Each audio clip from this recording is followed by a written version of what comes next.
Não sabe o que ler? No ensaio geral de hoje apresentamos o novo livro do escritor Jacinto Lucas Pires, que tem no epicentro da ação uma escritora.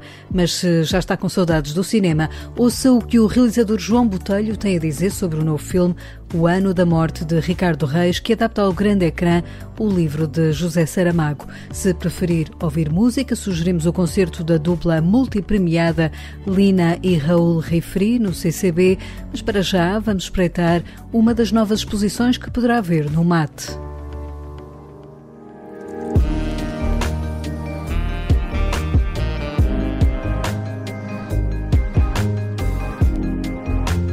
Chama-se Festa Fúria Fémina. É a nova exposição que poderá visitar no Museu de Arte, Arquitetura e Tecnologia, o MAT, em Lisboa, e que revela as obras da coleção da Fundação Luso-Americana para o Desenvolvimento, que está a assinalar 35 anos de vida. Pela primeira vez é dado a conhecer, em larga escala, o espólio de arte da FLAD, uma exposição que reúne 228 obras de 61 artistas portugueses de várias gerações. A curadoria tem a assinatura de Sandra Vieira Jurgens e António Pinto Ribeiro, que ao ensaio geral explicou que começou por uma política de aquisições para esta coleção que ajudou a definir a linha para a nova exposição. Decidimos fazer um estudo com tempo da coleção, trabalhá-la com imenso detalhe e simultaneamente a proposta de aquisição de algumas obras, mantendo numa primeira fase o espírito inicial de ser uma coleção maioritariamente composta por artistas portugueses, cuja matriz era o desenho. E depois o que fizemos ao longo de vários meses foi, de facto, olhar para a coleção, estudá-la detalhadamente, investigar, ver as conexões que havia, ver os géneros artísticos que havia, trabalhar sobre os artistas, até chegarmos a uma situação em que foi possível definir a curadoria possível da coleção. Co-produzida pela Fundação EDP e pelo MAT, a exposição integra desenho, mas também fotografia e escultura, bem como as novas aquisições. São mais de 30 anos de arte que a curadora Sandra Vieira Jurgens explica que trouxe uma responsabilidade acrescida ao pensar em esta exposição. Claramente esta coleção não era vista há algum tempo e, portanto, nós tínhamos essa consciência de que era importante pensarmos muito bem em como mostrar a coleção FLAD. Pegámos naqueles 3 conceitos que estão no título da exposição e trabalhámos de uma forma muito livre e que nos permitia então trabalhar diferentes expressões artísticas, não só o desenho, como seria de esperar, ou muito centrado no desenho, mas também outras expressões artísticas. E aqui também penso que é importante referir, contar já com as novas aquisições, isto é, mostrar que a coleção estava em contínuo, não tinha parado naqueles anos 2000. Como chegaram ao título foi o que nos explicou António Pinto Ribeiro. O que tivemos olhar particularmente disponível para olhar para as obras da coleção, e nesse sentido o que aconteceu, como acontece noutras circunstâncias, é que os 3 conceitos manifestaram-se, ou seja, nós olhamos e percebemos que estas 3 expressões, que traduzem conceitos e traduzem também informação, já estavam contidos na própria coleção e, em particular, na seleção que fizemos das obras. A exposição Festa Fúria Fémina, obras da coleção FLAD, só é possível porque em 1986 Manuel Castro Caldas começou este acervo que reúne alguns dos principais nomes da cena artística portuguesa e que agora são mostrados no MAT, indica Sandra Vieira Jurgens. Temos nomes desde a década de 60, como Paulo Arrego, depois da década de 70 também, Alberto Carneiro, Helena Almeida, Julião Sarmento, Joaquim Bravo, Jorge Martins.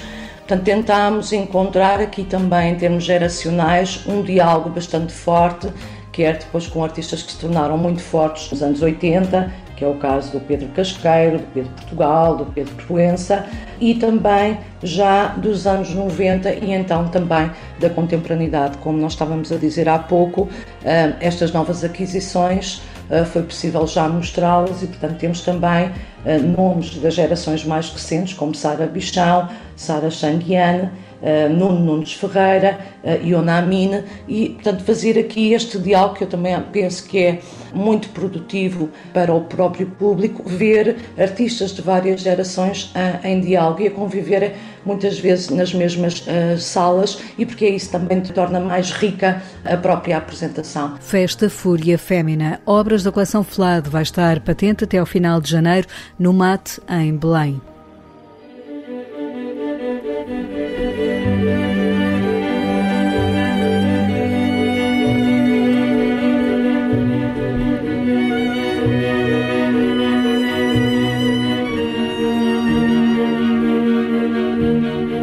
O ano da morte de Ricardo Reis, o conhecido livro do Prémio Nobel da Literatura José Saramago, foi agora adaptado ao cinema pelo realizador João Botelho. O filme vai estrear nas salas de cinema na próxima semana, dia 1 de outubro. Filmado a preto e branco, tem como protagonistas o ator brasileiro Chico Dias, na personagem de Ricardo Reis, e o português Luís Lima Barreto como Fernando Pessoa. É um regresso do realizador João Botelho ao universo do poeta dos heterónimos, com um livro de Saramago que, explica Botelho, pode servir de alerta para os dias de hoje. Saramago escreveu um romance prodigioso, que é cheio de invenções, tem moralidade diferente. Depois, há uma coisa fantástica que é o personagem principal deste romance. Não é só a pessoa que é um fantasma, o Ricardo Reis é que ele inventou o regresso, que é um confronto entre um criador e uma criatura, mas com um fundo trágico, eu acho que é o herói principal, que é o ano de 36, que é o ano de todos os perigos. É o início do fascismo italiano, o início do nazismo, a Guerra Civil de Espanha, o fascismo português. E depois, de repente, isto é muito preciso. E nós temos os Bolsonaros e os Trumps e o Erdogan e o Orbán. É um aviso enorme sobre a humanidade, que o mal começa a triunfar.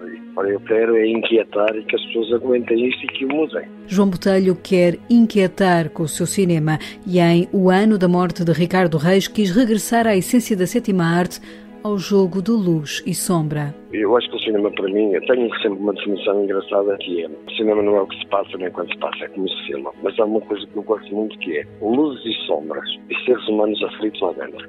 Os otimistas vão para a luz, os pessimistas vão para a sombra, escondem-se. Eu gosto muito do texto, não alterei nada, só escolhi e colei, mas também gosto de cinema. E, portanto, isto é um regresso um bocado a uma certa inocência do cinema, em que as pessoas viam e ouviam. O cinema é para ver e ouvir, e não é para saltar lá para dentro, é para estar atento. A que horas é servido o jantar? Às 8, Sr. Doutor. Espero que a nossa cozinha lhe agrade. Temos também pratos franceses. Pimenta, vá buscar as malas do Sr. Doutor. Estão num táxi junto ao Café Royal. Atentamos na história contada por Saramago, que relata o regresso de Ricardo Reis do Brasil a Lisboa.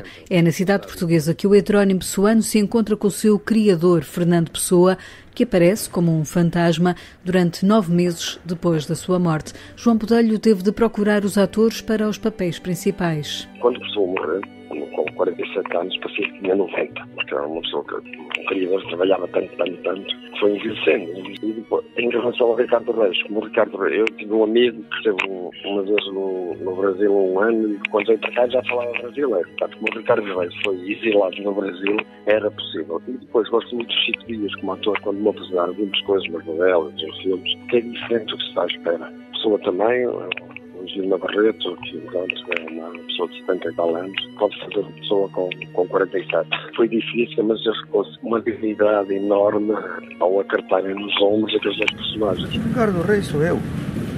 48 anos, um a mais do que ele. E quem duvidar pode ir ao Hotel Bragança perguntar ao Salvador, o gerente de lá do hotel, se não está lá hospedado, Ricardo Reis, médico, que chegou ontem do Brasil.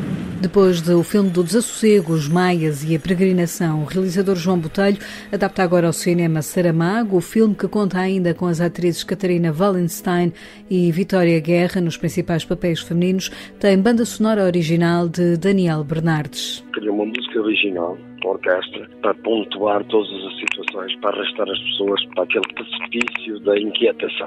Eu acho que o cinema não deve consolar as pessoas, deve inquietar, deve pôr problemas, não deve resolvê-los. E a música cria essas situações. João Botelho assume que arriscou ao pegar no livro de Saramago O Ano da Morte de Ricardo Reis. É um grande risco.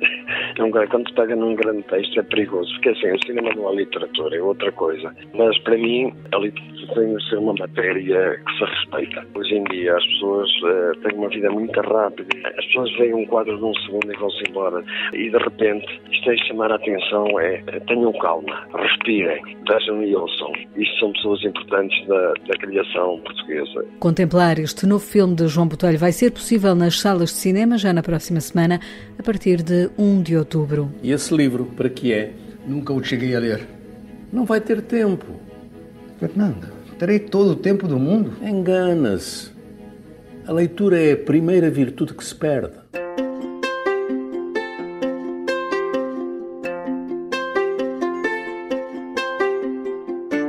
O escritor Jacinto Lucas Pires tem novo livro, Oração a que faltam joelhos. É uma ficção que conta a história de Kate Souza, uma rapariga órfã de mãe que vive nos Estados Unidos, mas com raízes em Portugal. É ao país do pai que vem passar um dia férias quando se dá um trágico acidente. António morre afogado no Rio Lima. Perdida, Kate inicia uma busca. Ao ensaio geral, o escritor explica como lhe interessou contar esta história que tem um olhar de fora para dentro. É isso que me interessa no romance, é a partir da ficção, da história individual, ou de várias histórias individuais, porque há aqui várias histórias que se cruzam à volta desta história principal da Kátia Souza, da Kátia Kate, que é a possibilidade de falar também sobre o que é o mundo, sobre questões que às vezes parece que só podem caber nos ensaios ou no jornalismo, no comentário jornalístico, e que eu acho que não, que a ficção, a literatura e principalmente o romance tem um lugar para essas, chamemos-lhe, grandes questões ou um ponto de vista mais distanciado.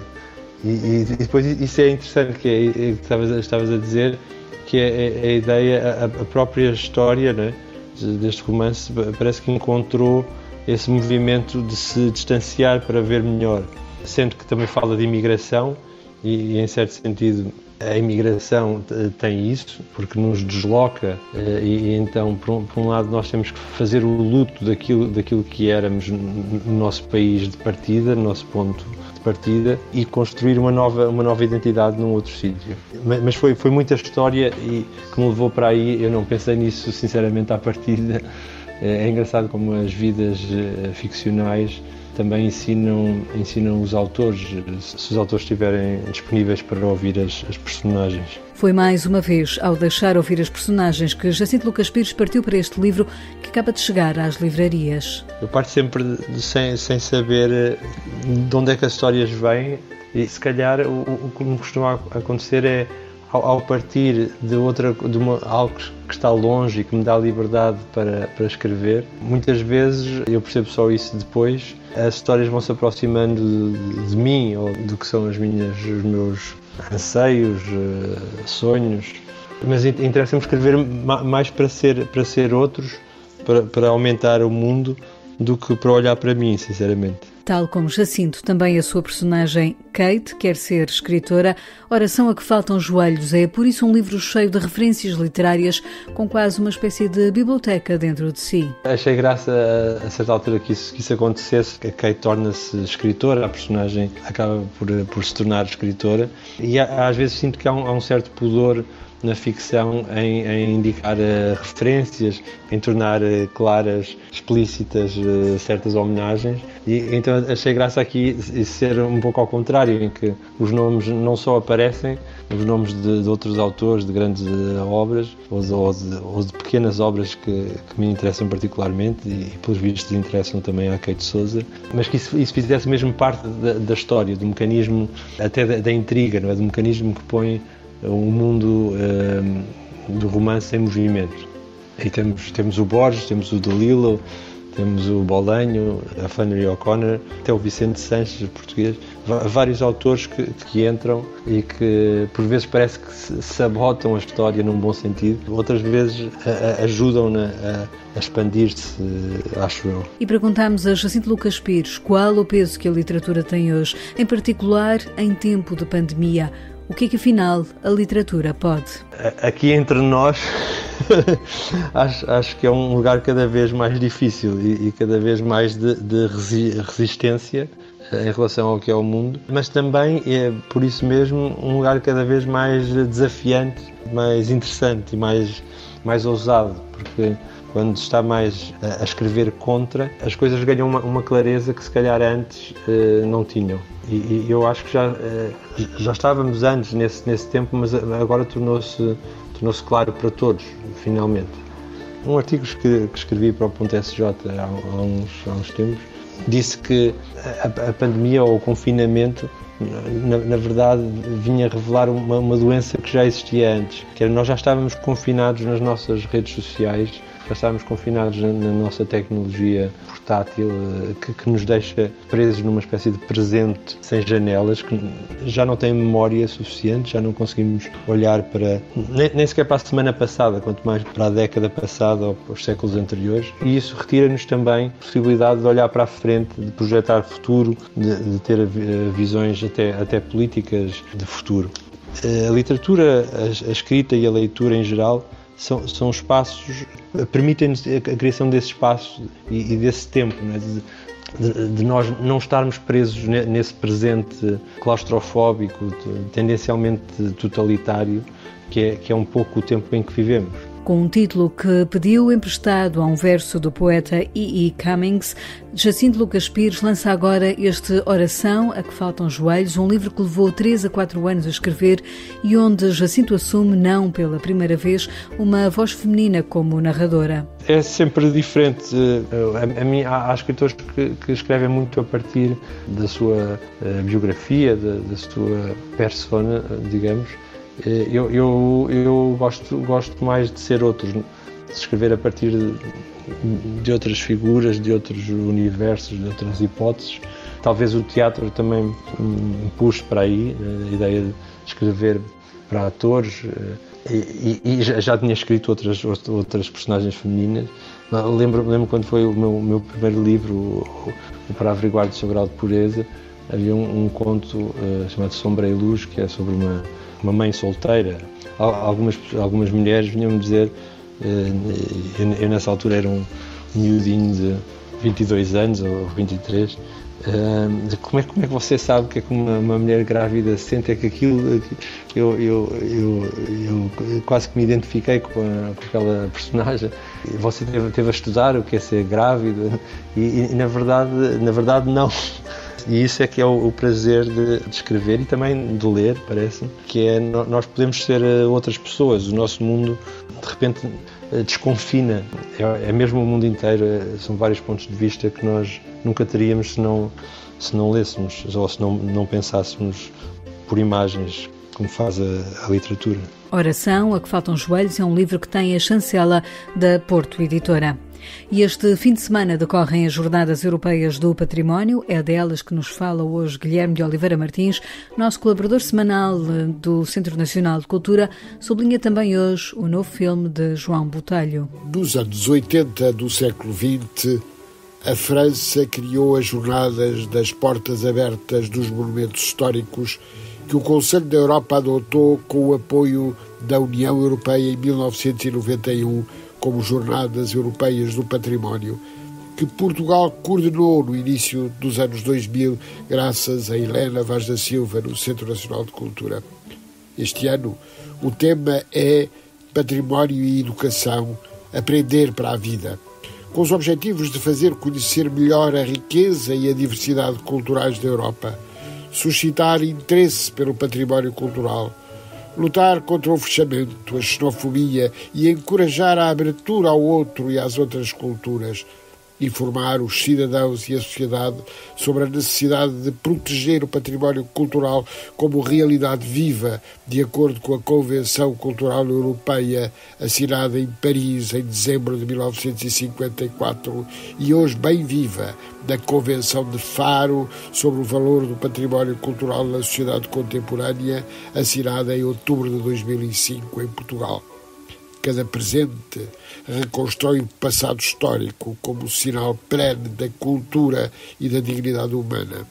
Está em causa não a invocação do passado, mas a compreensão da memória como sinal de humanidade e de aprendizagem, como emancipação e desenvolvimento. E nestes dias, Recordo como o cineasta João Botelho, ao lançar O Ano da Morte de Ricardo Reis, com base na obra de José Saramago, faz do património realidade vivida. Ricardo Reis regressa do autoexílio de mais de uma década no Brasil e chega em 1936, encruzilhada de trágicos acontecimentos. Ricardo Reis veio ao encontro de alguém que é a sua sombra criadora e ambos observam a agonia de um tempo encontrando Marcenda e Lídia. Chico Dias, Luís Lima Barreto, Catarina Wallenstein, Vitória Guerra protagonizam a compreensão do encontro paradoxal da vida e da morte. Então vamos, disse Fernando Pessoa. Vamos, disse Ricardo Reis. O Adamastor não se voltou para ver. Parecia-lhe que desta vez ia ser capaz de dar um grande grito. Aqui, onde o mar se acabou e a terra espera.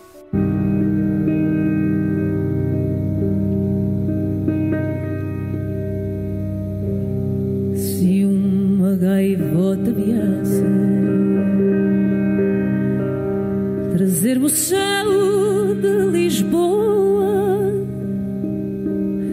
no desenho que fizesse. Se ainda não conhece este projeto musical, aqui está uma nova oportunidade. Ele junta dois músicos, a voz da fadista Lina e o catalão Raúl Refri, que tocam na próxima semana, na quinta-feira, no grande auditório do Centro Cultural de Belém. O concerto, integrado no ciclo A Fado no Cais, mostra esta dupla que lançou em janeiro o disco e que tem vindo a receber várias distinções internacionais.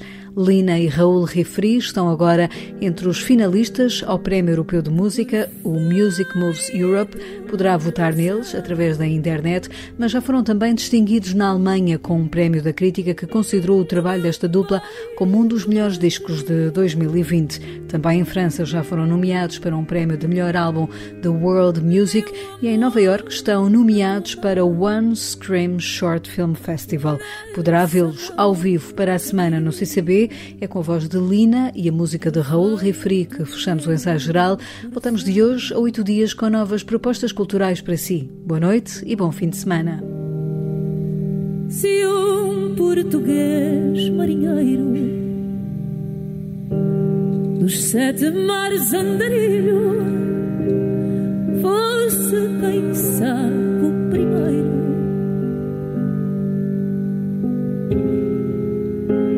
a contar-me o que inventasse, se o olhar de novo brilho ao meu olhar se laçasse,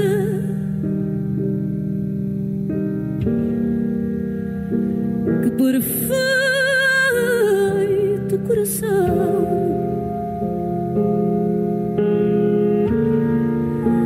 no meu peito bateria, meu amor na tua mão, nessa mão onde cabia perfeito meu coração.